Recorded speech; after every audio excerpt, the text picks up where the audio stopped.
Welcome, everyone. Special show today, the mid-season draft. I'm joined here by legend, icon of Blue Abroad, and that is Big Paolo. How are we doing, my friend? I'm very well, Dan. It's a pleasure to be with you. This is the first time we've combined and done a show together. So it's first for everything, as they say. We've popped our cherry. Hey, we have, yeah. It's been a long time in the making, hasn't it? And a great time to have you as well. Draft time. Interesting, yeah. This is going to be interesting. We've got 3 picks coming up. Is that right? Our first is pick 6, I believe.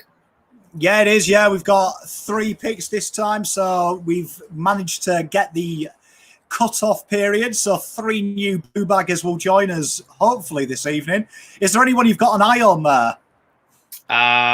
Look, well, I mean, the ruck that is the guy that we're talking about, Murkov.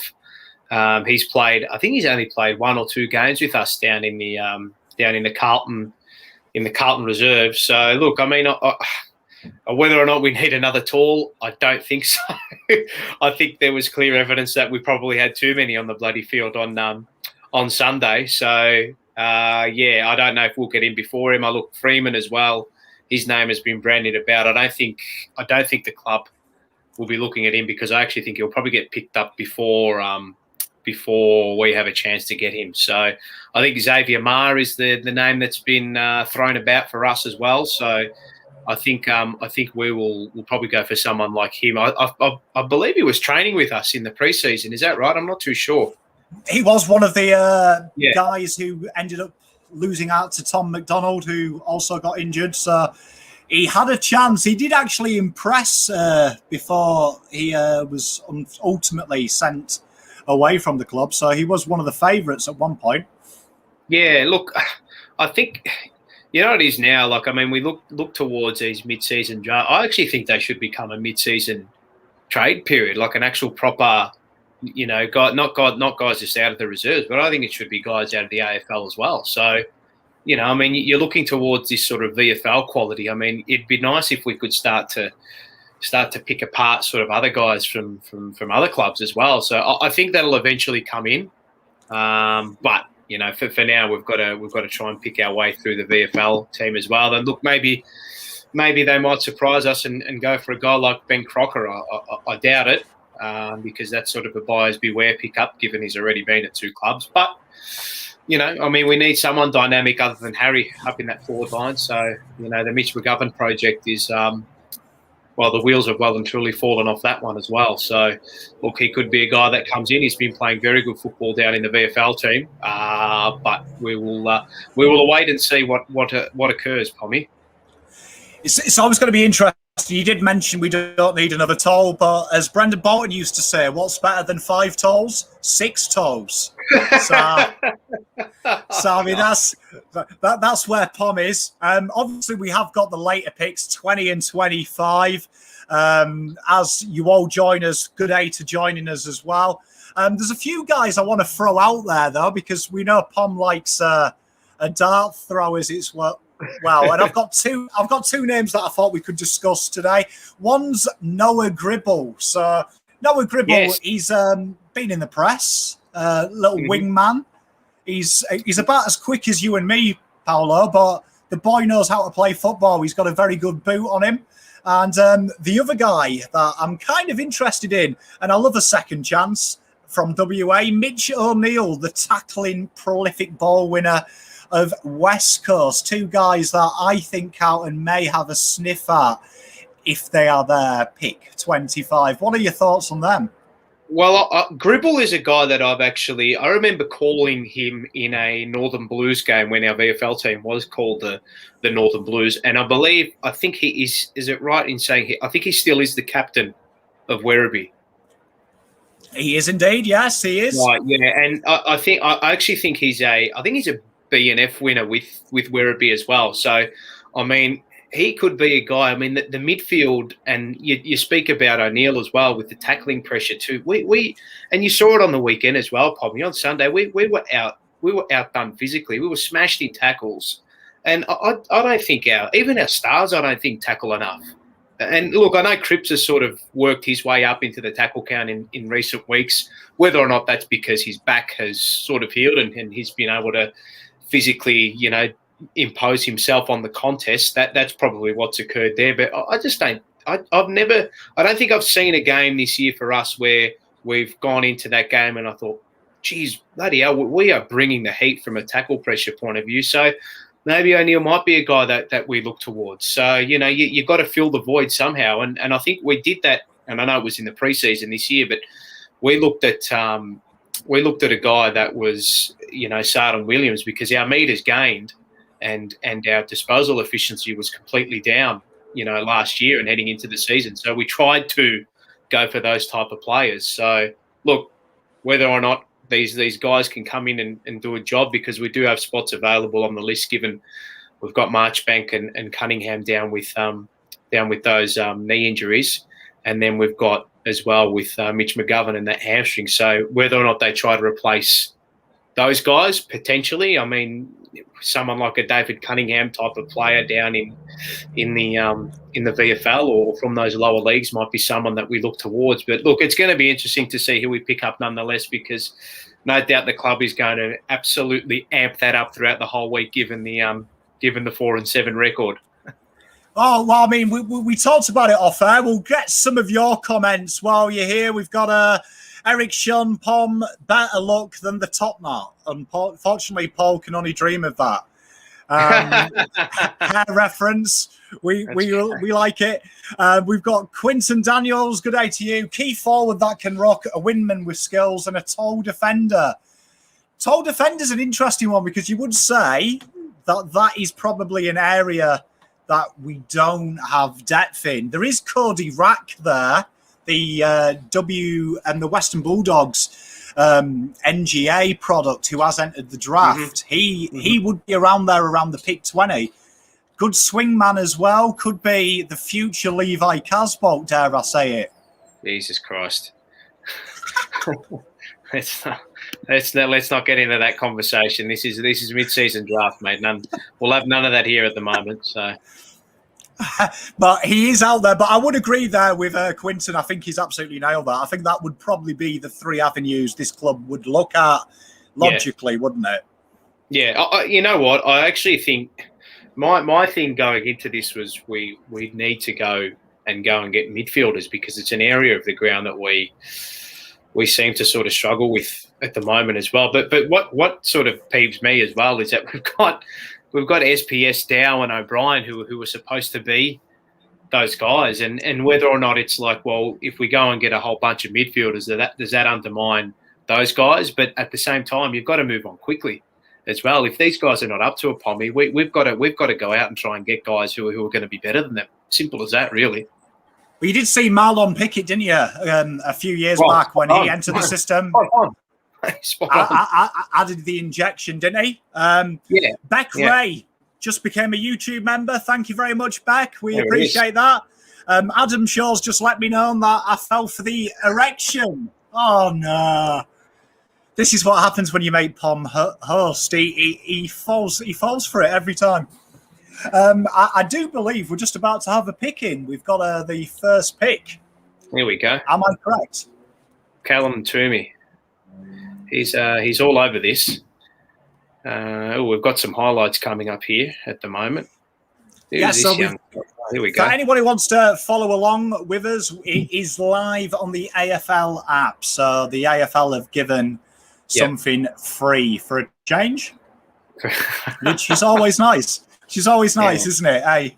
Hopefully this draft doesn't drag on as long as the actual draft takes. It was quite quick last year, if you remember, because they kind of just got the list managers to come in. The list manager said 5 words and then he skulked off. So hopefully the AFL don't milk it, but with COVID back, they could milk the hell out of this. This could be a long night. We could be here 2 days later.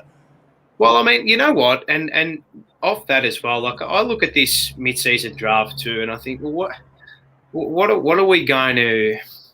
I mean, you're getting 3 guys in, and what's that? Is it papering over cracks? Is it an opportunity? I mean, look, I'll look at it as an opportunity, but I mean, I mean, really, as you said before we really started getting into the nitty gritty of this, is it like it's a dartboard job, isn't it? I know the recruiters and that do their due diligence, but you're picking up tried players basically a lot of the time. So I think Xavier Ma will be the one that we pick up purely because of his age, because he's a youngster and he's already trained with us, and that'd be the one that I think we're a certainty to pick up. But who knows with these things? I'm not too sure. But then you look at a guy look what Richmond did with Kane Lambert a couple of years ago as well. I know this wasn't the mid-season draft, but it was still a guy that they got who was down in the reserves for many a year, and he's turned into a multiple premiership player as well. And unfortunately, our guy Michael Gibbons, he's on the cusp of being dropped after winning 2 JJ Liston medals or however many it was. So, that basically sums up our club at the moment. So we bring in these players, and whether or not we can develop them, Pommy, I don't know. I have my doubts at the moment. So look, whoever we pick up, good luck to them. But yeah, it's definitely a tough process. We know that Pom's got his jacket back out, so we know it's draft time. But covering these for 2 years and being fortunate enough to get a few bold calls right, there is no rocket science though in it. It's a lot of it is down to a bit of luck as well. Yeah, like you've got to say. Leg dogs come in here, and if we're fucked if any of the blokes play. Well, I mean, we love that dog, and it's good to see that he's been really positive about the whole thing. I mean, obviously, there's a few people in here, like we talked about Noah Gribble, the Geelong Falcons boy. I mean, like when you're looking at players like Noah Gribble, you're looking at Xavier Mayer. Obviously, there's probably some small upside for now, but these are definitely them 2 names, particularly are picks that you're probably going to see through in 2 or 3 years from. Oh, is it's Noah Gribble from Geelong that's nominated, has it? I thought it was a Gribble from Werribee. No, apologies. I just there we go. Well, if it's Noah Gribble, well, even better. So right. Noah should be an intriguing prospect. So it's going to be interesting, though, because like you say, some of these aren't going to be immediate impact players. Like Mayer's probably got the chance, I think, of being an impact player.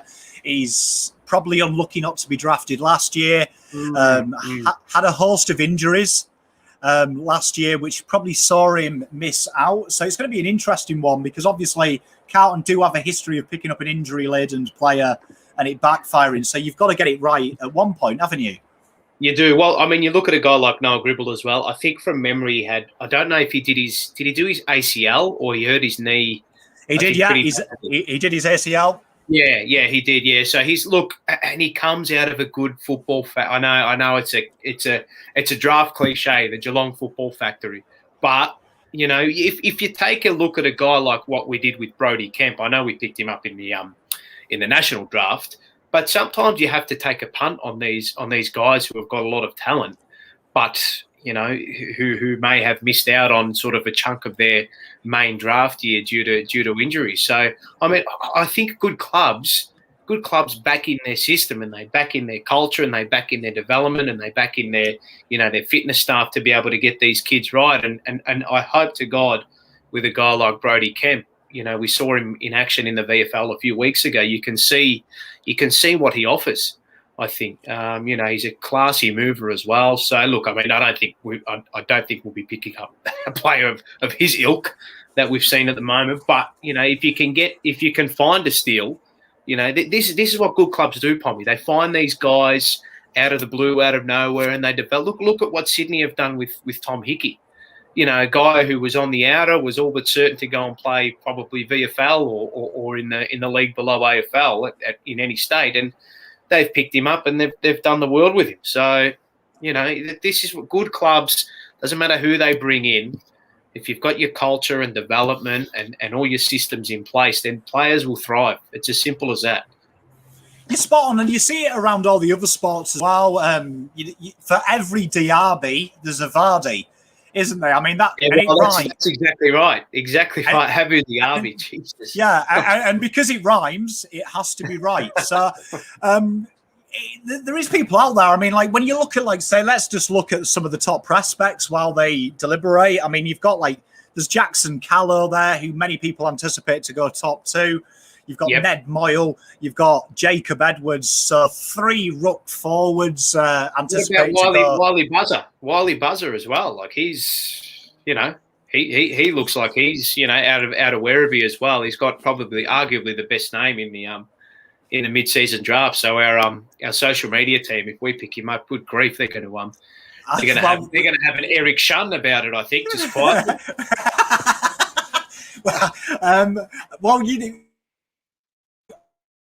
What I can say is I think Murkoff will end up at Gold Coast, and I would then suggest this is your mail, isn't it?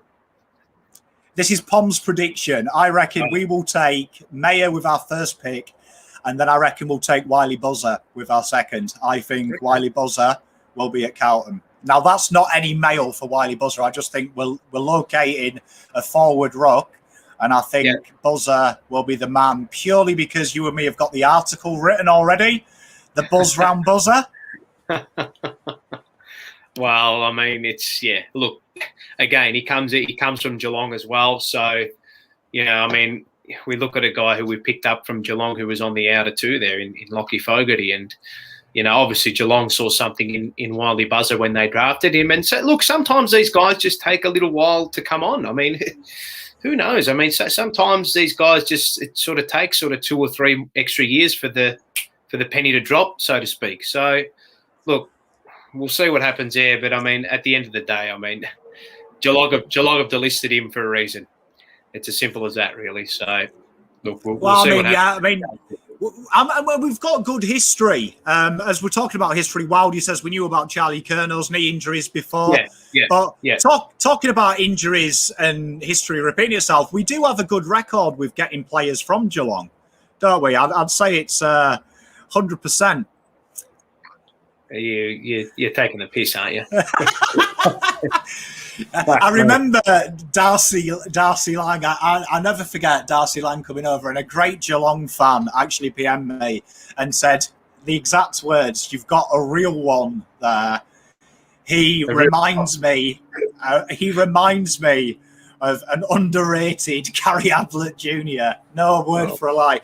And I'm not going to name and shame that Geelong fan, but I'll never forget it. I'll never forget it because when we got Fogarty, he said Fogarty's absolutely a hack, and he's turned out brilliant. So he's turned out to be okay, hasn't he? yeah.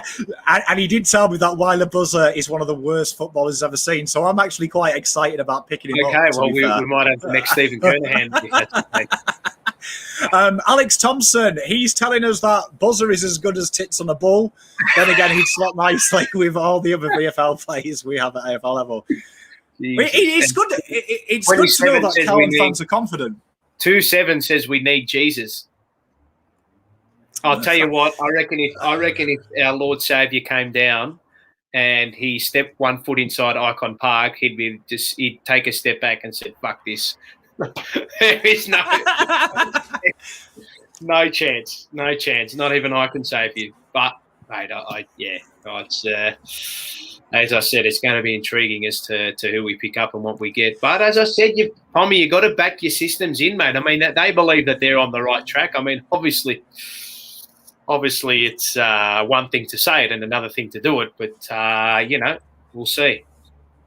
Well, I mean, you never know. You never know. We've got Kano, good day to you. He's asking about Benny Croker. Now, Benny Croker, we know, absolutely killing it in the VFL, isn't he? He is. Look, I think his go is basically he's sort of been, and he looks at his best when he's a stay-at-home forward. He does work up the ground as well, but look, I think he's more of your old school type of full forward, and I think he might just be. I think he might just be suited to VFL level, if that makes sense, where there's less of an urge on your running patterns. There's less of an urge on you having to work up the ground and then back again, and I think that's why he may be overlooked. But I will say he knows where the goals are, which is a far shout from from everyone bar Harry Mackay in this football team at the moment. He is indeed. He does. He did look. I mean, he's one of them players that I always think. I watch a lot of the VFL, and I know that you do because you have the privilege of commentating. It's one of them things, isn't it? Because the step up from VFL to AFL is absolutely ginormous, isn't it? Like Nick Graham, Sam Kerridge. I remember seeing Nick Graham have 40 touches and thinking he was the next Tom Mitchell. It's a huge step up, isn't it? It's a huge step up for these players. Definitely, and look, you look at a guy as well. I think I was looking through the draft as well. Well, Kim LaBoy has nominated for the mid-season draft at the moment. I think he's still. I think we're still in awe about that goal that he kicked all those years ago. I was going to say it was a great goal, wasn't it? It was a great goal. It was a fantastic goal. Yeah, it was a fantastic goal. The one guy I actually wanted to make mention of, he plays at Coburg, and he's nominated to. His name's Marcus Lentini. I think he's averaging well over 30 disposals a game in the VFL at the moment. And Coburg are actually playing quite well this year, considering they're a standalone club. Now, he's been part of their system for a couple of years now, and he was overlooked last year as well. But I think he's developed in size. So don't be surprised if there's a team out there that sort of goes for him. And we're looking for that type of prolific ball-winning midfielder. The only guy that we really have at the moment who's really doing it week in, week out is Sam Walsh. So, our midfielders just seem to struggle to really get their hands on it outside of Cripps and Walsh. I mean, all the rest are sort of around your 15 to 20 disposal mark a game, and it's not good enough. That's why I really want us to go for a guy like Nathan Freeman, but I don't think we'll have the pick in time. I think he'll go quite early. Well, I mean, you would have thought Freeman's been very highly rated. It's quite interesting, actually, because not many of the mock drafts, I was going through them a bit earlier, have him going early, which is kind of a surprise. If you remember last year, there was a player that everyone thought Carlton was going to get, Sam Lawson. And yeah, well, he hurt his ankle, didn't he? Yeah. And no one took the punt on him. So it could be interesting to see. There will be some sliders. It's very difficult from doing these now for the last year is to see what teams do, because Jai Bolton's a name that has been around the state leagues for 3 or 4 years. He's another player that you would say on form would be top 10 to go, but another guy that constantly gets overlooked. So Freeman, like you say, he finds the ball, he knows where the goals are. It'd be an interesting prospect for a team like Carlton, particularly because I think he offers the je ne sais quoi that we don't have. Yeah, and speaking of a guy like Lawson too, or Lawson, however you pronounce his last name, the clubs clubs are red hot on him last year as well. And maybe sometimes you've just got to go back to the well in that regard and give that guy a go. So he is probably a type of player that we don't sort of have. Like, he's got a nous for goal, and he can play small, he can play through the middle too. So look, I mean, I think a lot of the time with these things as well, I think a lot of people are more just they're more just excited for the prospect of getting new players in rather than what they may be offering the club, if that makes sense. So, I mean, look, as we said at the start, these moves a lot of the time are, it's really a dartboard job, to be honest, isn't it, Pommy?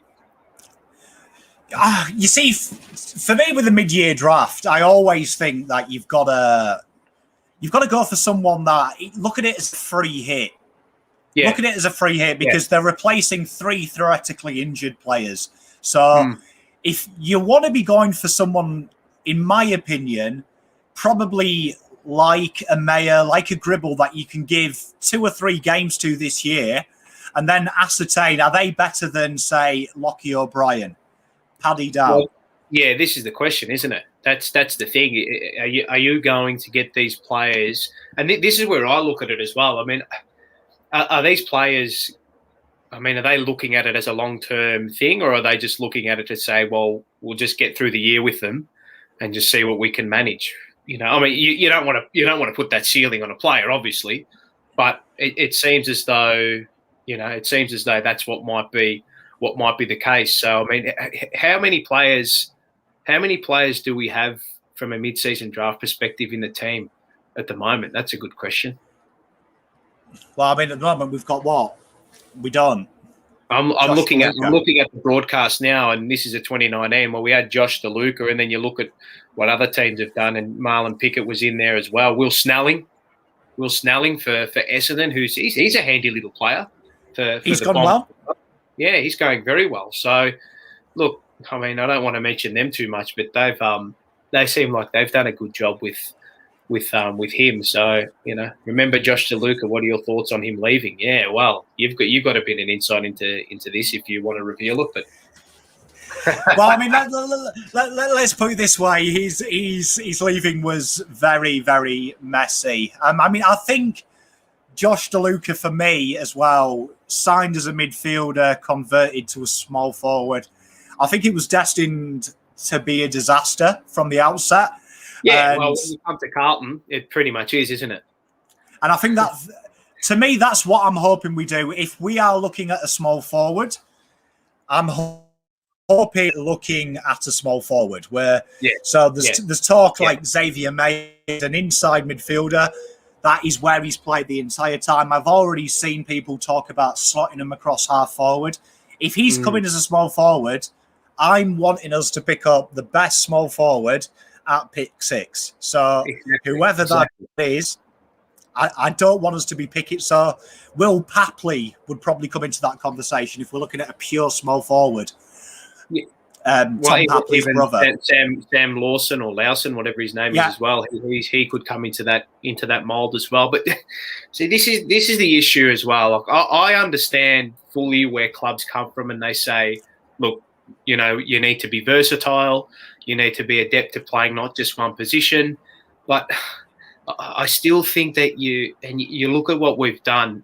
Clearly something is not going right at our club from a development point of view. Clearly, right? Because we haven't come on. Like, so a lot of these players who we've picked up in the first round, bar Walsh and Wiedering and Mackay, have just not. None of them have really gone to that next level. Pommy as well. So, and I actually do think that it's because we've destroyed them by not allowing them to play in their natural role as soon as they come into the team. And I'm not saying that they're going to have to be. You look at a guy like Sam Walsh, who probably played the majority of his TAC Cup inside midfield and outside midfield, and we started him on a wing, but he's still around the contest, if that makes sense. He's still playing a midfield role. Then you look at a guy like, what we tried to do with Jacob Wiedering by fucking throwing him up forward. We nearly fucking destroyed him. I never forget as well, the reasoning as well was because he could take a mark. Fuck me. So, I remember it well. This is where it has to come down to now, a situation where these guys have been playing in certain positions in the VFL for half a year, basically. And I think you have to build on the momentum of them playing in that role. If we went and got Ben Crocker, we'd probably be playing him in the same role that Levi Casbolt did on the weekend, going down in the back line to lock down a McLean. You see, I'm totally with you, and I've been this way since about 2019, 2020. I thought they were the key. That was the key year to me, end of 2019, that you were going to play finals. The dream was finals this year, wasn't it? So I always thought 2019, you had 2 years to guarantee it then. It was whatever was there was the positions it was going to play. And I felt there was way too much. For me, when you're playing a midfielder as a small forward, that's because you haven't gone out there. Yeah. You haven't, you're not sure. And I think if anyone's on the list now where you're not sure what their best position is, maybe it's time to offload them.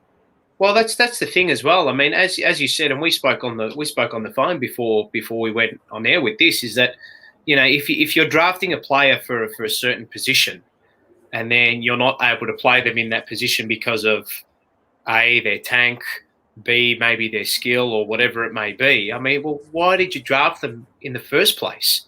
And look, and even Brad Greenwas has said in the Facebook comments as well, midfield is probably the weakest in the comp. It's true.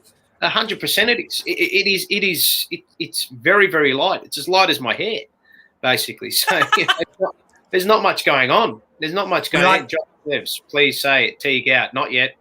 I'm not. I've got splinters up my ass at the moment. I'm not either way.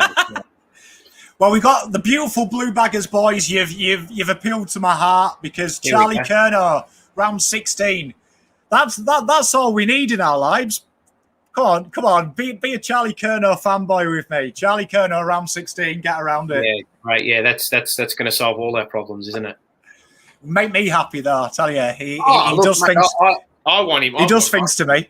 I bloody want him out there more than anyone at the moment. So whether or not he can get back to his best, that's the next question. Whether or not that happens, Pommy, who knows? It's interesting as well. Lowry here, Jack Martin will probably miss this week's game. It's an interesting one, isn't it? Because the talk is Zach Fisher's going to come straight in, which worries me after Jack Martin last week. We saw how underdone he was. Yeah, well, it's on the coaching staff now. It's on the fitness staff. And look, I mean, I will preface this by saying everybody did want him in. But I think it was under the premise that he was fit. And when we saw him out there on the weekend, he didn't look game ready, did he, Pommy?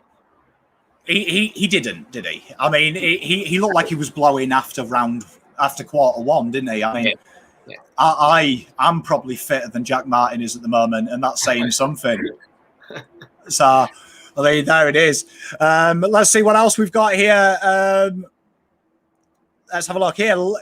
Robbie Williams, great, beautiful British name, likes the look of Jackie Carroll. I'm a big fan of Jack Carroll. And you were mentioning it earlier, we don't really have an accumulator in the midfield. This is something that Jack Carroll does for a living. This guy has got he's not allowed within 5 meters of leather unless it's game day because he is a literal predator for the ball. Yeah, well, he started off like a house on fire, if you remember, in that Richmond preseason game before the season commenced, and basically all the highlights were around him. Since then, he's obviously had a few issues. He had the broken thumb as well, and I think he's played 2 games back now from memory, and yeah, he's, for lack of a better phrase, he's been a ghost, unfortunately. So I don't know whether or not he's going to come on. Who knows? He was a late pick, obviously. Was it around the mid-40s alongside Corey Durden? Was that correct? Yeah, it was. Yeah, he was. He had the injury at the start of the year, as we know. But I mean, I think the thing with him is you've got to remember he was just the cut off the age. So the way I saw it is, I actually thought you've got to view that as your first round pick next year. Right, okay. So, for me, I'm happy for him just to live in the VFL for a year and see it as an early 2021 pick. Yeah, yeah. Well, he's a baby, mate. Like, he's a kid. I mean, he's only, as I've said, he's only played 2 proper VFL games, and you know, we don't know what we're gonna get from him at an AFL level, if anything at all. But I mean, if you look back to, and I would advise people to go back to that Carlton Richmond game in the pre-season. Jack Carroll was sidestepping and he was grooving about and handballing off, and you know, he could be a guy that we look towards to go into the midfield, and as well as Brody Kemp. And you know, I mean, the club have got to look at it too and say, well, you know, Brody Kemp can go through the midfield. We've got Jack Carroll in there as well, and you know, we've got Dow and whatnot. Is it a case now of, well, do we back these boys in, and do we back our system to be able to get them? So that's the big thing. I think is pick one in, Pommy, Jacob Edwards. He's gone. Yeah, Jacob Edwards, and that is a bold. I would say that's a bold one because I would say that he's probably not the best ruck, not the best forward, but he's probably the happy medium. It's a great pickup by North because obviously it was no surprise, was it? They needed a ruckman. They've got a few injuries in that department.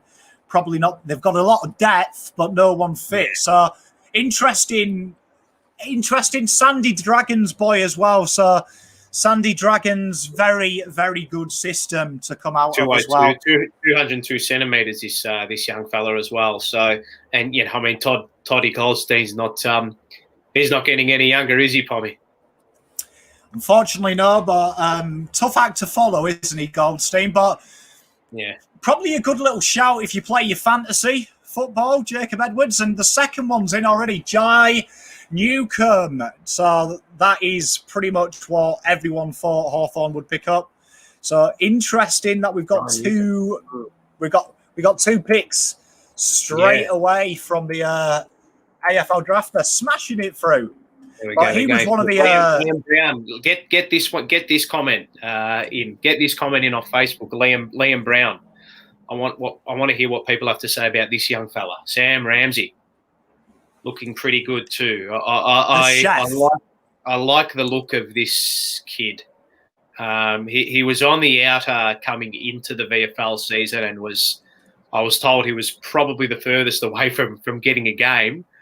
But he's shown a little bit, this kid. I like what I see with him. And I know Mars on the jumper punch, has kept very, very close tabs on him since his under 18 year. I believe he's a Calder Cannons boy as well. So, geez, do we need a left foot midfielder or what, Pommy?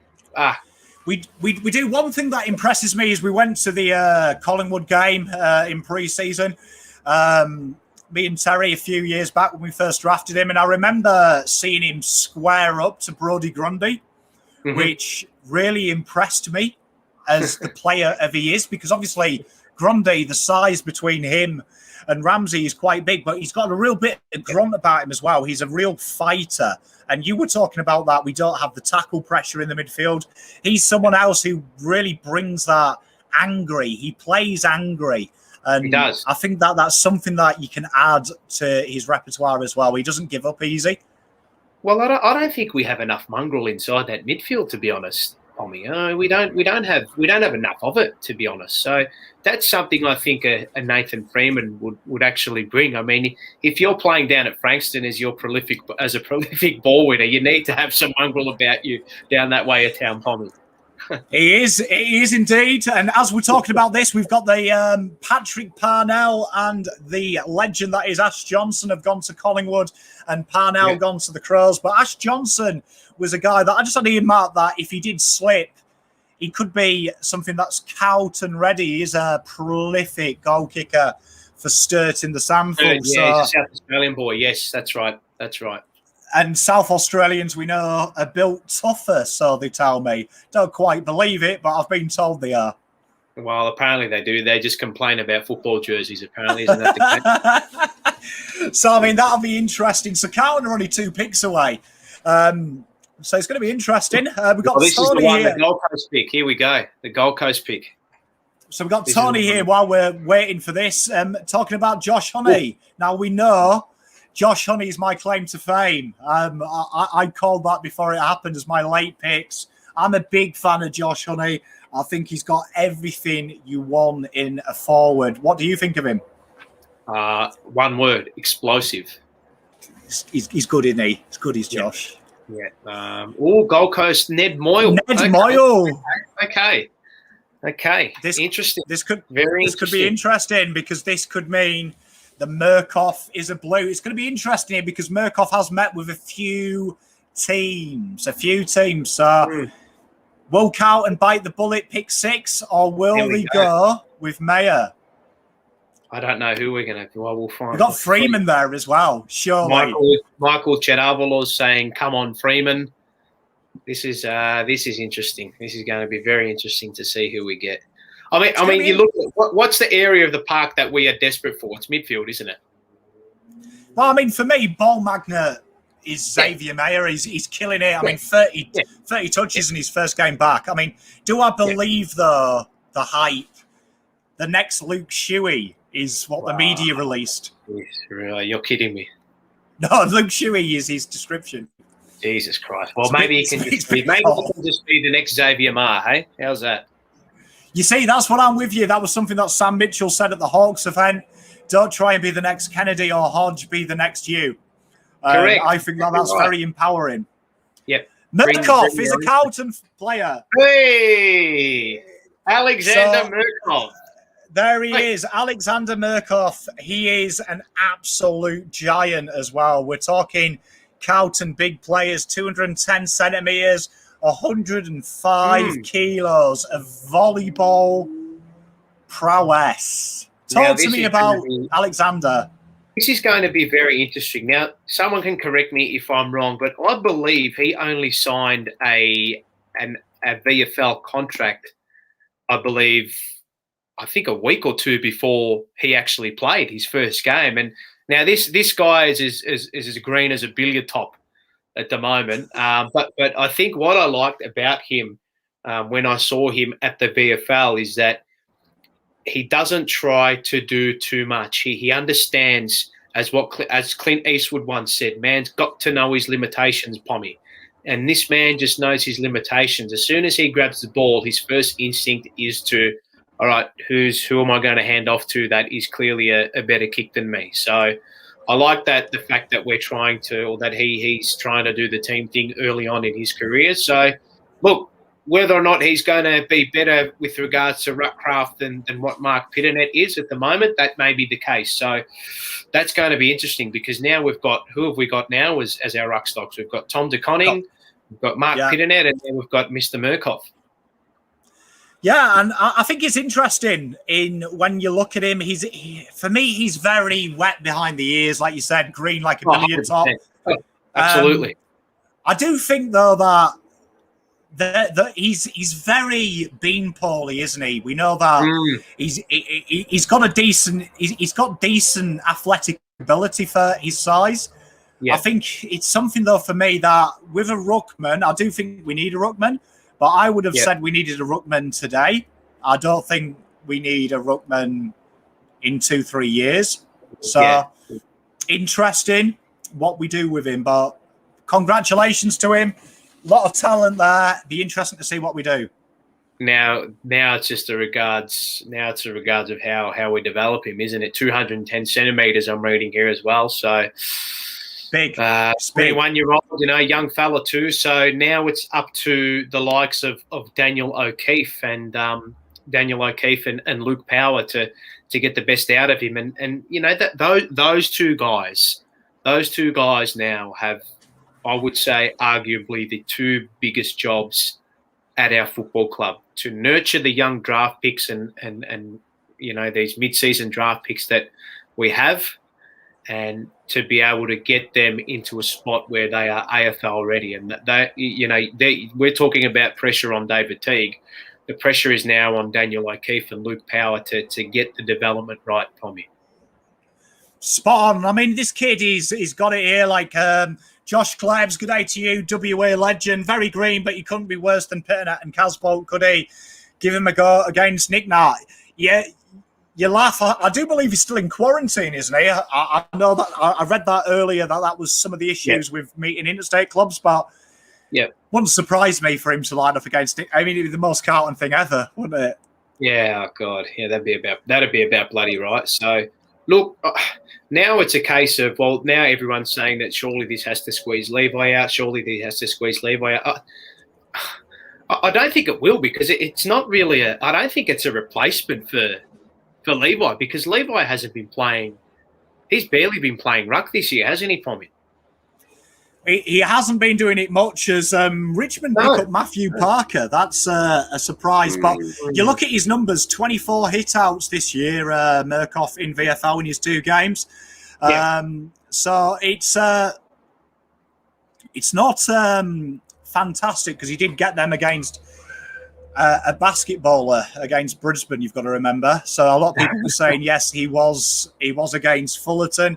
It was a AFL listed ruckman. It wasn't the top ruckman though, was it? So he has got the ability, but I agree with you. I don't think that this is someone who's going to be playing very quickly. No, clearly not. I wouldn't have thought so. But as I said, you can't. I don't think we can put a ceiling on any of the guys that come into the side, Pommy. And there's a comment here from Mighty Blues 7 saying, what's he said here? Luke Power couldn't coach a little league side. What development has he done this year? I mean, I don't think we're going to. I don't think we're going to bear fruit after him being only there for 8 months at the moment. So he did a lot of work with Sydney prior, and I know Sydney were they were very, very disappointed to lose him. And we 3-time premiership player, you can't ask for a better guy, I don't think, to develop young fellas and to get them into the mould and ready to play premierships. He's been there, he's done it, he knows what it's all about. And we don't have that on our actual coaching panel, Pommy. We have none of that on our coaching panel. I think it's interesting as well that when you do, like, while we're waiting for Carlton to get round to the picks, because I don't know about anyone else, I'm not 100% bothered about other clubs, but really. It's an interesting thing, because when you look at our back room and then you look at the other clubs, they do have a clear impetus of top-level players, and particularly players that have played in recent years as well. Most clubs have a superstar. Like, I was looking at, you've got Coxey at Sydney coaching their rucks. And I'm thinking Dean Cox is regarded as one of the greatest ruckmen of all time. And he was very modern day, wasn't he? He was very modern day.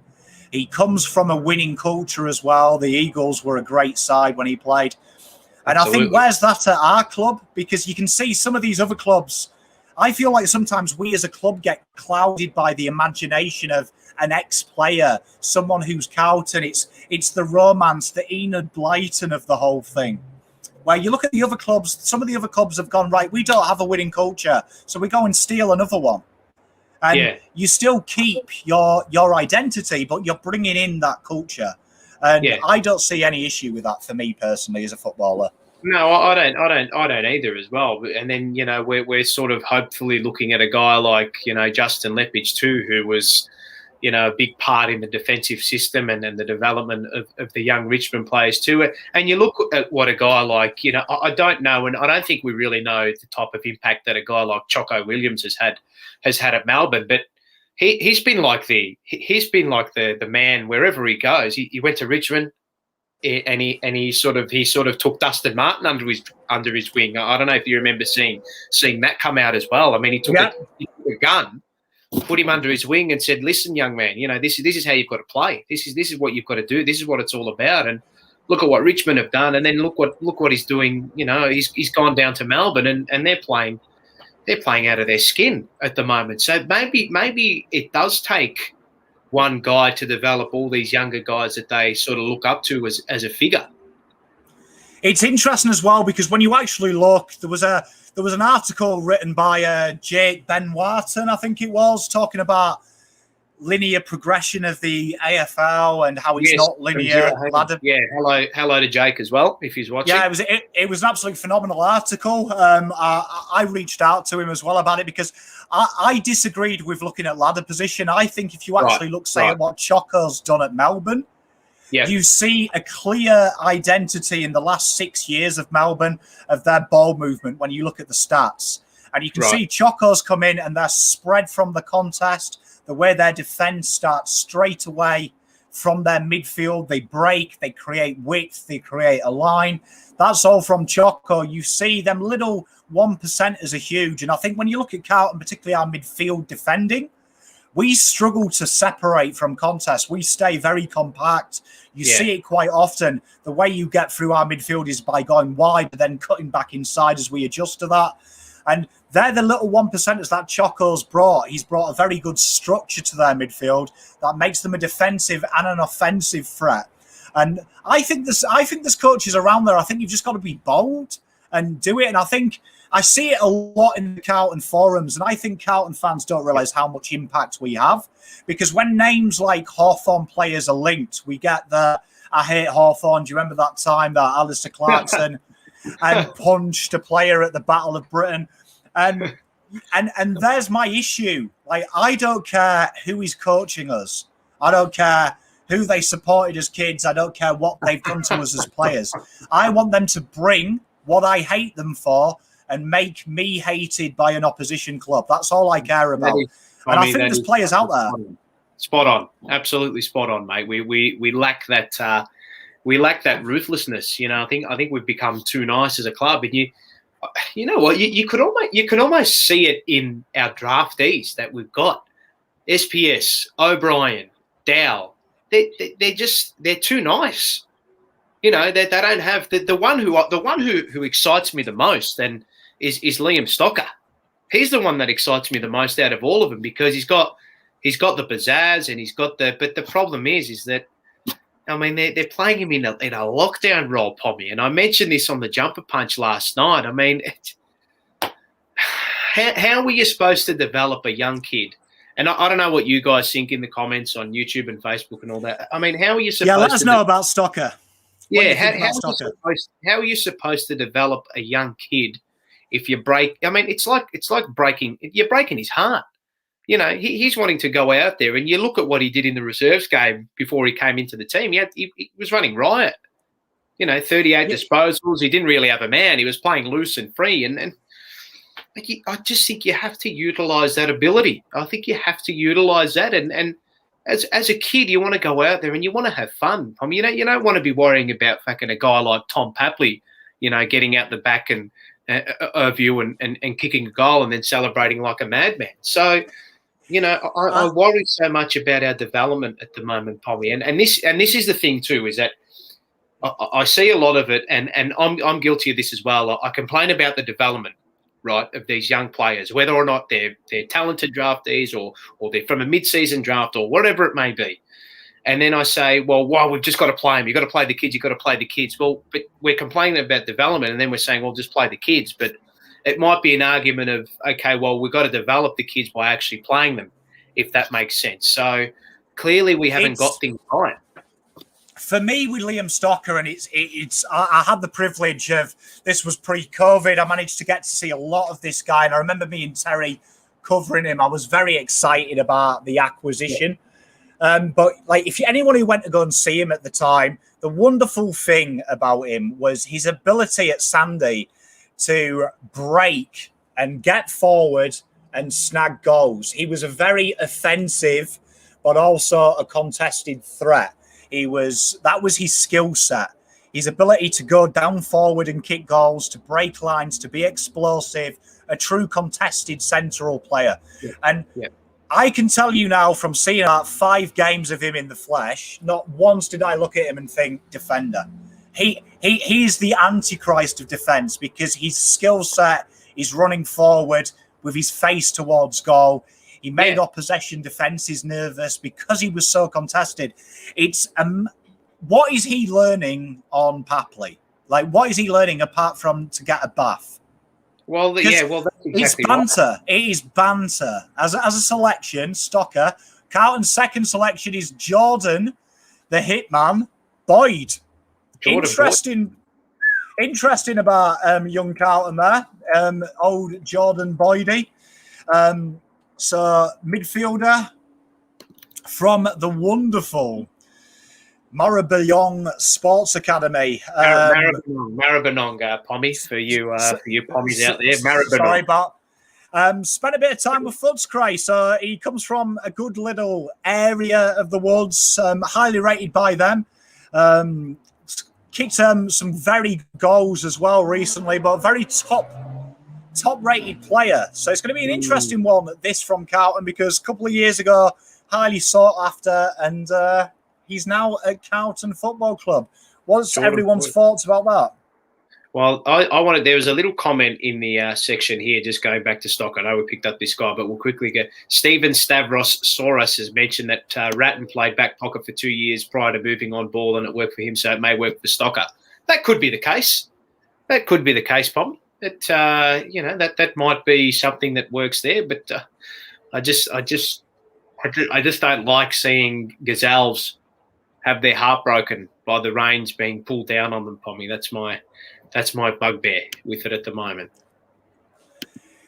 Yeah, I'm with you. I mean, like, for me, I think the difference between Ratton and Mr. Stocker is Ratton was always a defensive-minded player. Yeah. Was very strong in defence, where Stocker, he was more known, if anything, to rest across the forward line. Yeah. So for me, I don't know, like, we keep talking about small forwards. Why isn't he playing in there then? I would have said that was the more logical place. Yeah, definitely. And it could even be an issue now of, well, I think people are saying that his tank is not up to it too. So, well, I mean, if that's the case, I mean, why is he playing in the first place anyway? Well, for me, I would say a big thing is if his tank's not ready after 2 years in the AFL, system. Well, it's never going to be. Well, that's exactly right. And I don't genuinely, I don't believe it, to be honest. Like I sometimes think that that's a little bit smoke and mirrors. Could be. If you know, Could be. Do you know what I mean? I think that's a cop out, and I don't believe it. And the club hasn't mentioned anything like that for a long time. So we've got to remember that they haven't mentioned the tank for ages now. Now I think this young Boyd fella played against he's played a couple of games. He actually played against the Northern Bull Ants too. So, I think he's played. They're saying he's played 5 games, something like that, from memory, with the Western Bulldogs in the VFL team. So, I mean, as a midfielder, trying to get your way into a team like that, I mean, he is learning off the best midfielders in the comp at the moment, Pommy. He is indeed. He comes from a very good system, as we were talking about.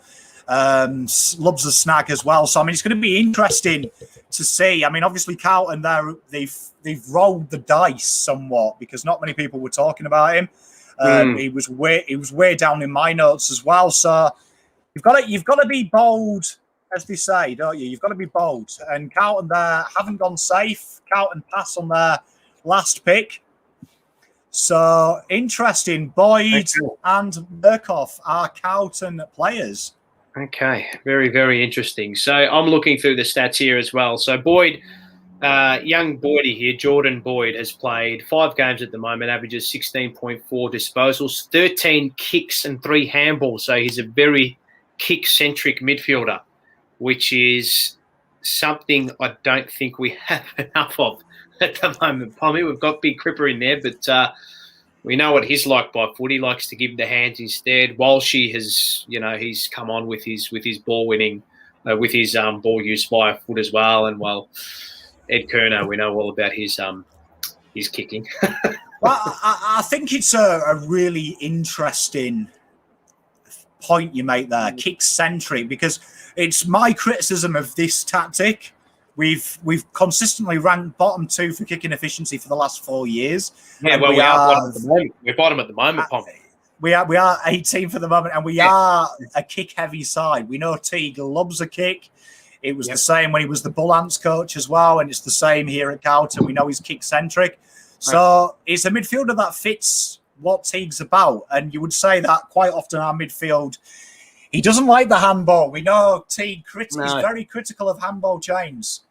Yeah, well, I know that there is directive for them, whether or not, I mean, it's obviously all coaches and they all converse with this and they all agree on it. So when our idea, when we actually get the ball in hand, if the player at the stoppage is facing our goal, is facing our forward 50, their rule is kick.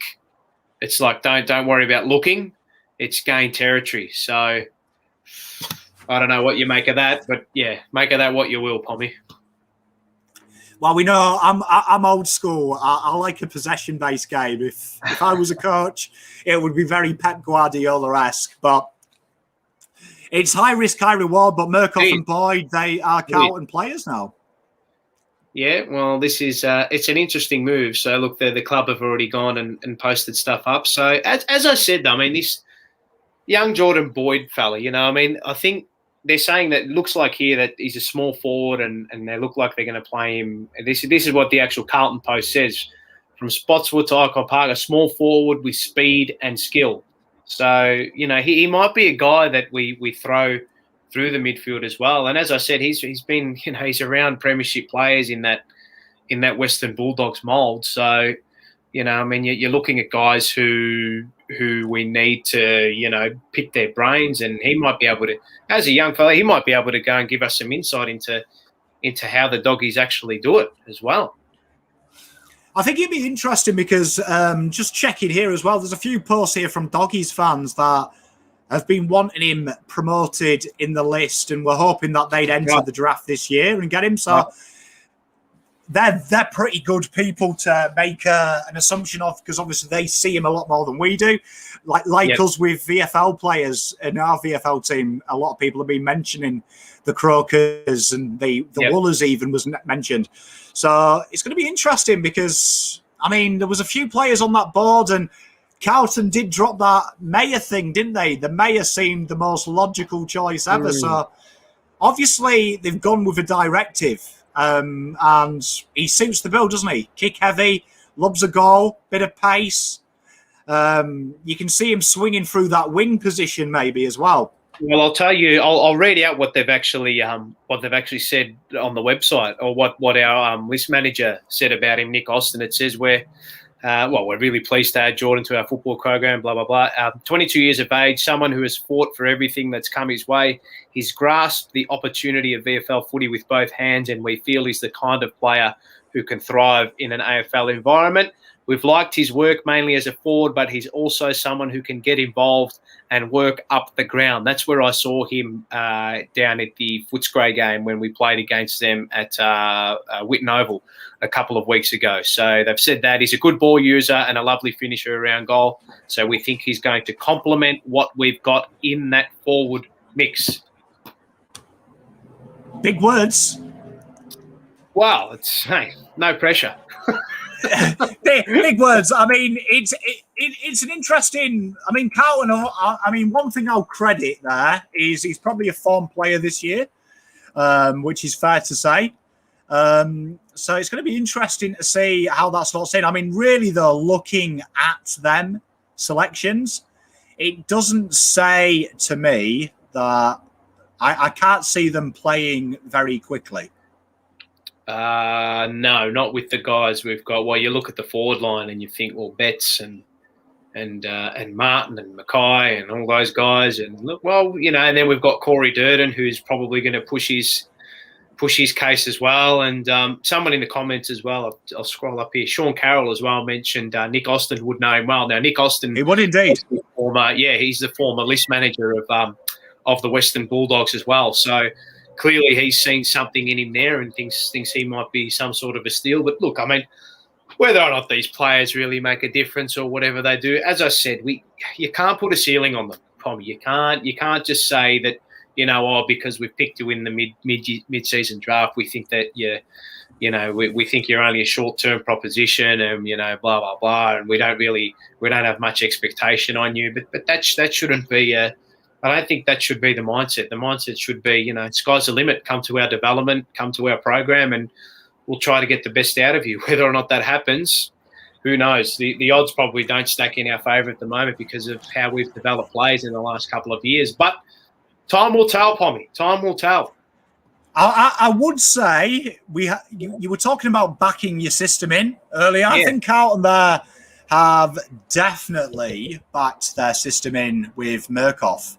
I would say that's a huge validation to they believe in what they're doing. Whether that's the right decision, because we know Max Heath was the pick straight after. We know Sandy highly rate him, and obviously he basically goes home to St Kilda, was taking the pick after. So it's going to be interesting to see how that works, because I wouldn't say these two selections are Carlton saying now. Yeah, well, I was just about to mention that, because we've picked up a 22-year-old in Boyd. And how old's Murkoff now? Is he 21 or 20? Yeah, he's still a baby.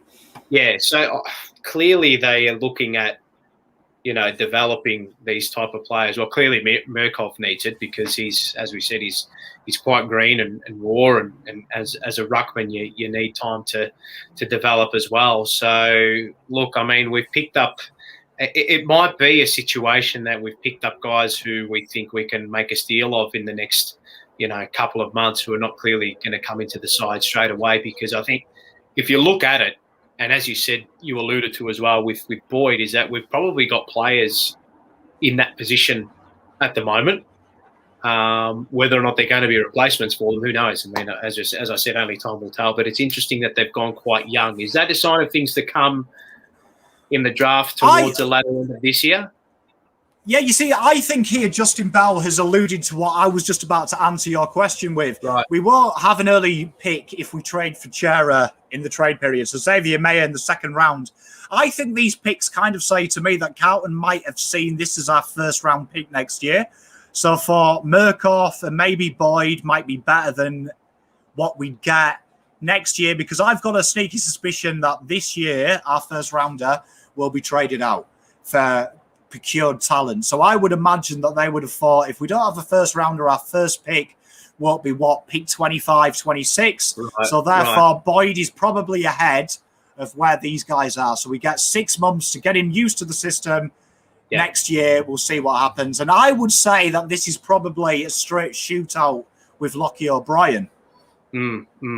Well, look, this is the thing as well now. I mean, you've got to look at it and think, well, what are we giving up for these certain types of players too? I mean, but again, that should not detract from what a player, has to do. Because, I mean, you can get all these players talented. You can get all these talented players in, but if they're no good, look at what we've done so far with Darren O'Brien. They've barely had a sniff. They've barely given a yelp this year at all. So, as I said, we cannot limit any of these guys as well. But at the same time, we can't expect them just to come in and everything's going to change, because there's wholesale things need to change at the club, Pommy. It's got to start from everywhere. It's got to start from coaches, players, a development system as well, the type of player that we pick up, the type of player that we draft as well. When you look at what we did with Lockie O'Brien and what Justin Leppich said about him, Justin Leppich said, yeah, he had the skill set, but he's not a player that Richmond wanted because he doesn't fit the Richmond mould. The physicality, the will, the hunger, the running ability as well. And that at the moment, they have been proven right. It hurts when you say it, Paolo, as well, mate. It kills me because you're spot on. You are spot on. And I think, to be honest, yes, we've picked up two projects. I'll call them that. The two projects. Yeah. Will there be 200 gamers for Carlton? No one knows. Do you know what I mean? But there's the problem you've got. Fuck the talent. Fuck the talent, mate. Work hard, mate. Work hard. Work smarter. Look, I know Sir Alex Ferguson. He had amazing talent at his disposal, but he always said, go and give me the player that will work his ass off over the talented guy who doesn't want to bloody work his backside off. And that is what good football clubs have at their helm. That is what good football clubs base their football team on. And it looks to me as though we've got, for lack of a better phrase, we've got a bunch of prima donnas. We've got a bunch of prima donnas. We do. We genuinely do. I'm telling you now, Pommy, we do. And I think the two guys that have come in, right, and this is by no way means to say that they're going to be stars or who the hell knows what's going to happen. And we can't predict the future with these kids. But one thing is for certain, that coming from the Bulldogs factory as well, they're going to be, they're hard workers. They're going to be in and under as well. And when it's their time to go, they'll go. And, this Murkov guy, from what I saw of him in the reserves, he's not afraid to do the ugly stuff. So we need more of these players, Pommy. Too many prima donnas, mate. Well, you see, I'm with you, and you've got to look at it this way, haven't you? I mean, it's quite the mathematics of our team are quite simple. We start poorly on average. We're down 27 points, and it's negative 38 in the fourth quarter, which says that the second and third quarters. I always think, to use a golf analogy, we play 4 rounds. Football's 4 rounds, effectively 4 quarters. And I remember listening to the great Jack Nicklaus. He used to say, the first just gives me a chance. The second qualifies me for the final 2 days. The third I go, and the fourth I win. And I think that is a great method for it. You give yourself a chance in the first quarter. You size them up. The second quarter, you dig deep and you stay with them. And then the third and the fourth, you bring the heat. And you look at teams like Richmond, Melbourne, that's usually when they go up a level. Spot on. Absolutely spot on. And we don't do enough of that at the moment. Our last quarters have been horrific this year. And Justin Bell, what's he commenting here? That SPS is going back the other way for Chera. SPS looking to head back to WA. Maybe the club are foreshadowing and foreseeing that as to why they've got this young Boyd fella as well, who they've said looks like he's going to be playing sort of in that forward line, but rolling up the ground as well. So, the club, Pommy, the club at the same time, you've got to realise that, well, okay, we maybe have to sit on our laurels at a certain point. It's like, okay, we have to back in these certain young players as well. But then at the same time, we can't be waiting around, mate. We cannot be waiting around. As you said, you said in your review as well, people saying, oh, next year. Hey, there is no next year. We have to move quickly as well at the same time. But you got to remember now, it's 2021. So the way I see it is there's a tipping point of this 2017 draft, the draft that we all herald. And you've got to remember that they're going to be getting into their 5th, 6th year. So this is their premium time. So it's only going to, you're really eating in to their glory years because they're reaching their prime. So for me, it's now or never. It's now or never coming in at the moment. It's like you say, what will these two players do? Do you trust the development of our coaches historically to turn these guys into superstars? As it stands, no. No, as it stands, no. But it's up to them to prove us wrong, isn't it, Pommy? It's up to them to make us look like idiots, not the other way around. I'd rather me be made look like a buffoon and a fool, and we go out there and start killing it, than me continue to, and you and I continue to ramble on about, this needs to change and that needs to change and we need to get better here as well. So, look, and then you look at, Marchbank and Cunningham, they're not guaranteed to be coming back. Touch wood but Cunningham has been injured throughout his career. Marchbank has been injured for pretty much all his career as well. And as harsh as it sounds, we can't wait around, Pommy. We can't wait for these guys to just all of a sudden become good. You've got to move. You've got to move with the times. You've got to move quickly, mate, because football, it's an unrelenting game out on the field and off it too. So, as I said, if we've got players there that can replace these guys who are constantly injured or who may not be fulfilling their potential and talent, I say change, because something has to change at the moment, Pommy, within this club. I think that Boyd as well should be, if I was his coach, I'd be pulling him to the side and saying, we've got one space left on this list. And there's 3 players like you on the list. Here's the contract, $400K. Make sure your name is on that contract. Make sure your name's on that contract because 23 years old, ready-made. So take it. And as we know, the history of Boyd is he's been forgotten about, he's been ignored, and it's a chance to grab it by the short and curl, isn't it? And take what's yours. Yes, indeed.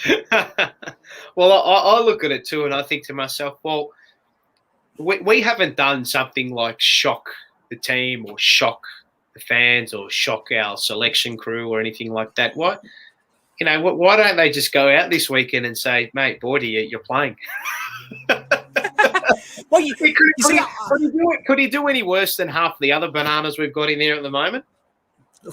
Oh, I mean, here, David Taylor, Pommy, you could be our half forward. I mean, trust me, I've never played much football, but one thing I can bring you is a bit of intensity, and I'll take someone off with me. Do you know what I mean? But it's interesting. I mean, we've got Justin Bell here. Justin Bell, he knows Pom because he knows Pom loves a rumour. Pom and Paul, John Parker and Dale Amos are leaving at the end of the year. Teague under pressure, Clarkson, Caracella, Sam Mitchell, and Big Adzi, the Ads dog, being looked at the 3 that we need. Uze, eh? I mean, what a player. But, I mean, I want to talk about this because I went to enemy territory, Hawthorn. Sam Mitchell was there. Pommy. You can unveil this to the punters on the live stream now. And one thing I noticed about them was when we walked in there, we were told to ask the players because the fans were pissed because they just got battered by North.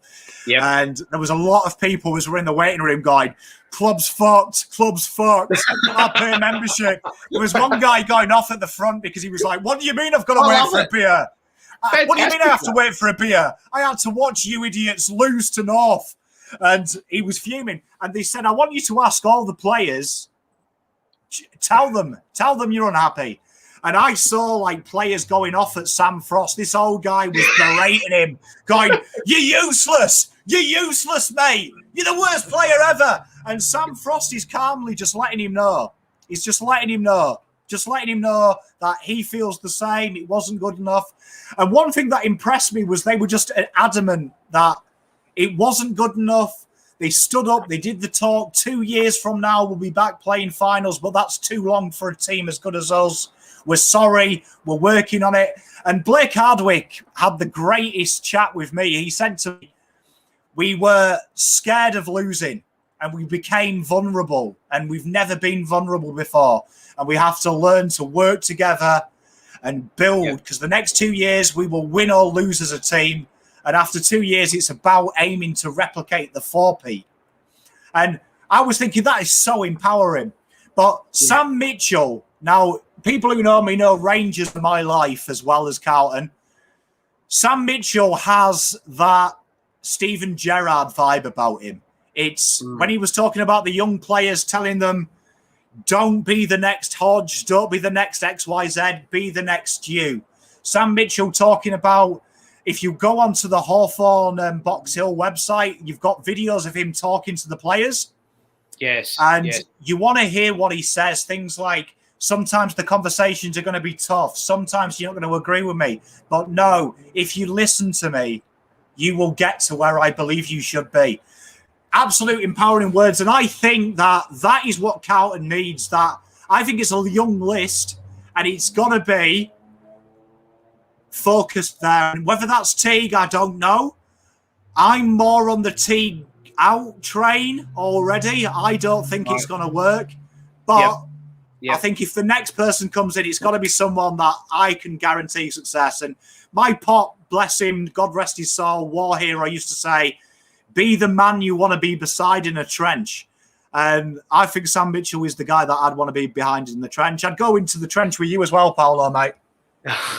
Thank you very much, mate. I'll tell you what, that I'd need a helmet for me head, just quietly. Don't know, the bullets might bounce off. Yeah, they might bounce off, I reckon, yeah.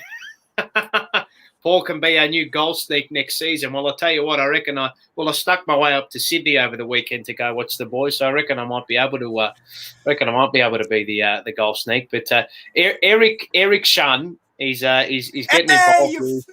Eric Shun. His name. Loves it, mate. He loves it. I see he's been raving on about Stanton. Obviously, it's a piss take, but yeah, I mean, look, I think the club is a victim of, and I think I heard this somewhere as well, like the soft cap that came into the fray at the end of last season or during last season. But again, it's no excuse, Pommy. It's no excuse. You know, I'm hearing that Dean Solomon as well might be mentioned too. So he's a name that's being brandied about at the moment too. So he might be able to throw a few elbows on the way as he develops these young boys, which is, I reckon, what they need. I think it was interesting that we got to see the wonderful Diesel. I had the privilege of seeing Diesel. Yes. And it was nice for me to be validated, because we know I love a handball as well. And he was talking about the handball in midfield and talking about how important the midfield is to have the handball, how it opens up running patterns, it opens up angles, all this wonderful things. And I think there's someone that we've missed, Diesel, because I saw that midfield when Diesel was there, and it felt like, we're talking about Choco Williams, their spread, it felt like the spread was better. It felt like the cohesiveness in the midfield was better. And since that's gone, it doesn't feel the same anymore. Yeah, no, I agree. And I know Dynamic Hypnotic is saying we don't want any more ex-Essendon Spuds. Well, he did play in a premiership team back in 2000, so he knows what it's all about. And Josh Clevs, I know I was baited. We were baited earlier. Well, Pommy was baited earlier with Eric Shun. That's why we brought it up again. it was Pom, the veteran of Blue Abroad, and he fell for it because he's a complete mug. He's a complete mug. I mean, it's interesting here because at the moment our midfield is Stanton. We've got O'Keefe helps out there. And this one, I think, is a great subject for us to finish with the last 10 minutes. I'd love the fans' opinion on this, and I'd love yours as well, Paul. Yep. What the hell is Barker doing there? Like, he's been there for now, 3 coaches? Every time that coach has been there, he's been sacked. So he's like Jonah on the ship with the whale, isn't he? Every time he's there, you get sacked. Why is he there? Honestly, I don't know, and that's not me saying that he's rubbish or anything like that. He must be doing something right for him to continue to get a contract and a job. And look, I do hear things about him being really good with the guys, but I mean, what does that even mean, Pommy? Well, I mean, I can promise you can pay me $100K a year, and Yeah. I'll be an absolute bubble to be around. I'll be there, mate. And did you want to make mention of the insight you had into Bolton and Dow and Barker and what happened there? I remember we were chatting about this over the phone. Yeah, so it was quite interesting. This I remember it was about 3 years ago. Bolton's leathered, but Bolton every time I went to training, Bolton used to pick on Dow. I used to have a little bit of a gig because I used to think Bolton was the nicest guy in the world and thought it was a pushover. But you see him at training, he would KO these people. He would go in for Dow. And I remember once he was going in and Dow would like come straight out of the stoppage, ran, and he'd kind of done what we do now, where just kick the ball into 50. And he blew his whistle when he's levering him, saying, "You look, Dow, look, Paddy." And he's like pointing at players and like obviously telling him this is what I want you to do. And he walks away, and straight away Barker's got his arm around him and they're having a giggle. And it stuck out at me because I thought it didn't to me feel like putting my arm around you and saying, "Look, I know he's hard on you, but he believes in you." It felt more like when me and my brothers got a bollocking from my pop, laughing because we'd just given my old man a heart attack. Right. Yeah. Like it felt more like a distraction than a reinforcement of a lesson. But I've heard the same as you. Evidently, he gets on with the players, and I hate to be horrible. They're on 6 figures a year. I couldn't give a fuck if they like each other or not.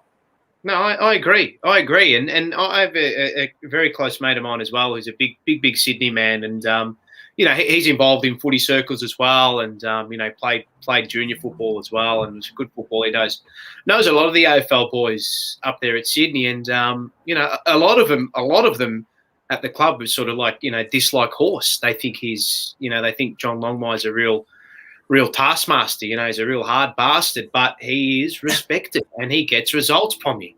He gets results. I mean, it's funny because when I was at the Hawthorn thing, the first question, I think I bored Luke Bruce with it because he was like, "Anyone got any questions?" And he was teaching me how to kick a banana. And I was saying to him, "What's it like to cop a bollocking off Clarko?" Yeah. And obviously he must be asked this question all the time. And he was like, "In game day, worst human being alive." He was like, right. Once he goes on you, he said, like, when he comes in the dressing room and you're down, it's eyes down at the floor. Please don't notice me. But he has this rule. On a Monday, once the game's done, no shouting, no screaming, no abuse. It's all forgotten about because it's learning the lesson so he doesn't bollock you again. Yeah. And I was thinking, he was talking about him like your dad. Like, it's the love. Yeah. And then I'm talking to Connor Downey. And Connor Downey's like, he's so supportive. He's so open about personal issues, things like that. And you can see these guys love him. So he's tough, but you can see they love him. Yeah. Can you put in Leckdog's comment on the YouTube thing? This Sluggy! Slug. See, but I think that like you look at a guy like Clarko, right, and you think to yourself, well, I don't know if you remember ever seeing that footage of him in the huddle. I think it may have been at 3/4 time or at quarter time, and he physically grabbed 2 or 3 of his players and pulled them in.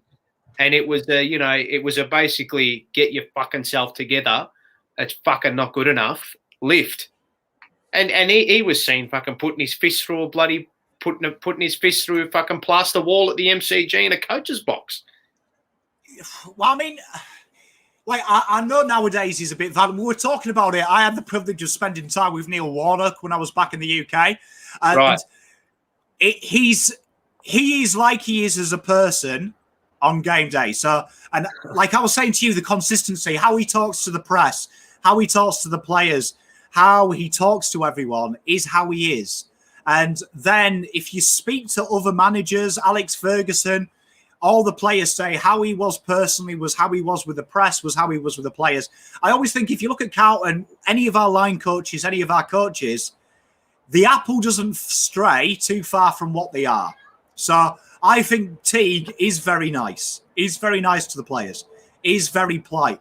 And I think everyone, in my opinion, needs a bollocking. You need a bollocking. It's how you get better. And it doesn't have to be screaming, shouting, abuse. But sometimes being told you're not good enough makes you feel brilliant because it means you've got faith in you. Every time I've been told, Pom, that's not good enough, it's usually been said to me because they believe I'm better, and that makes me feel better. Yep. No, I wholeheartedly agree with you. And I remember listening to, I don't know, we're dropping all these megastar names and brilliant names, but I remember listening to what Roy Keane said about Alex Ferguson many, many years ago when he'd had a shocking half for Manchester United. And Sir Alex just came up to him in the change room and all he said was, Roy. Just the disappointing look on his face was just enough to spur him on, really. And it's sometimes in that disappointment that is exactly what we need at the moment. So, you know, and there are going to be kids that kick up a fuss about it, and there are going to be kids that thrive off it. I think it's striking the balance. You know, I think we've been doing too much hugging at this football club for the last couple of years, and not enough harsh realities are coming out, unfortunately. And it's all to see on the field, Pommy, mate. We play a meek brand of football, mate. We are laughable, mate. Teams don't come up against us and fear us. And I think for me, it's standards. I think if you look at someone like Fergie, I think when you hear the ex-players, it's the level of expectation they have. Like, I never forget that Roy Keane interview where they read that quote out to him saying he was the consummate captain. He would cover every blade of grass as if his life depended on it. It was an honour and a privilege to have coached him. And Roy Keane looks at the interviewer flat out and goes, stuff like that insults me. I get offended when people give me quotes like that. Should I just fold over and let them win? Do I praise the postman for delivering his letters? It was my job to win football games for Manchester United. You can see the level of expectation for him was so much that doing his job was winning games. That was him doing his job, trying until he couldn't breathe. And that is, to me, what is a great coach. What a great coach is he instills that belief that you would die than let him down. Yeah, and they even said this when we did the Jumper Punch special with Wayne Harms and Alex Marcoux, is that they feared to go to training on Tuesday night when Jezza was their coach because they knew if they played badly that they were absolutely going to cop his wrath, not just mentally and verbally, but physically. He beat them to within an inch of, you know, of their physical capabilities. And, you know, whether or not now it's because of, you know, the strength and conditioning and what they do off the field. But, you know, I mean, for some reason or not, I don't know if the captain runs are just a banter session, but it looks like, you know, they're kicking bananas from here and doing this and doing that. And, mate, I want to see blokes get cleaned up at training, really. That's what I want to see. You play like you practice like you play, don't you? Like you practice like you play. And for me, I think the toughest thing is, and I always think, because I think the best thing about being in Australia is whenever you have an opinion, you always get thrown back this. But what would you do? And I love that question because to me, I think what I would do as a coach would literally, firstly, say that I would write the standards down on the board. And there was that wonderful Harry Taylor. He's wrote a dedication. Well, to me, I think that is what this team needs. I think this team needs, because we talk about the Carlton way, and the Carlton way, I think, is just, it's sunshine and poppycock, isn't it, really? The Carlton way. It is. I have no idea anymore what it is. I mean, it's probably me crying on fan cams. That's the Carlton way. But it's but to me, I would say, let's define the Carlton way for you. I can tell you what it is at the moment. Do you want me to tell you what it is at the moment? Yeah, go on then. I could It's do with 18th for kicking efficiency, 14th for points against, God. 10th for disposal differential, 11th for inside 50 differential, 18th for clearance differential, 18th for tackle differential, 18th for clanger differential. Yeah. Well, I mean, like for me, I think if you walked in the club now, what's the number one problem? I think right now, the psychological edge all 17 clubs have on my team. And that is because I have to keep 5 goals to stand a chance of beating you. So psychology-wise, opposition, they never think they've lost. So my number one rule for this would be play tough. Be tough to beat. Make them doubt who we are. And I would say that is by being first to the ball, not backing down, late bomb, 12 people get involved and let them know that's not acceptable. And I would bring that nastiness back. Let you know that you might beat us this week, but it's going to cost you 2 of your best players if you beat us, because we're going to hurt you. And get that reputation of we're very hard. We're hard to break down. We're hard to beat as a unit because we're a team. Ruthlessness in everything we do. And I would set it up that I would make them wear suits to training. You know, like Alex Ferguson was a big one of that, and Alex McCreesh was. Bring suits to training. You are the part. When you turn up to training, you are better than everyone else. We aren't the cattle. We are the men. We are the big boys. And have that disdain and build that disdain up from the inside, that we're ruthless in everything we do. We run through the flag better than everyone else. We do coin toss better than everyone else. We won't back down as a team. And I think that until that changes, because right now, psychology-wise, I reckon I could pick 22 people and beat this side. Yeah, it's not great, is it? I mean, and look, Marcello Mars has said Jordan Boyd, small forward with 0 goals. It's Mars, as they say. It hurts, doesn't it? That's put a dampener on it, hasn't it? Come on, Miles, you're better than that. You're better than that. Well, we've gone well over schedule. Thank you, son. Me and Paolo, if you want to see it, I reckon there should be a show here, you and me. Because I've had, this is the most fun I've had with my clothes on. I'll tell you something, mate. This is it's been a long time coming since the Italian and English have joined forces or have had reparations together. So hopefully it's a sign of things to come. It's probably the first time since the Napoleonic era, so we're bringing it back. Confirm, who have we? So we've picked up Alex Merkov, a 210-centimetre ruck prospect, and we've picked up young Jordan Boyd, who's a 22-year-old small forward. So, yes, interesting to see what happened there. Expect to see both of them play. One will play a key defender, and one will probably be the next back pocket. Yeah. judging by the sample size this season, that'll probably be coming to a backline near you. Yeah, well, yeah, exactly right. But no, I think Tander will say good luck to the boys. Welcome to our great football club. It is still a great football club. It may not be at the moment on the ladder, but you wear that jersey with pride, and you've picked because you apparently deserve to be wearing that jersey, or they believe that you're ready to wear that jersey. So it should be an honour to step into those walls, but you've got a job to do, gentlemen.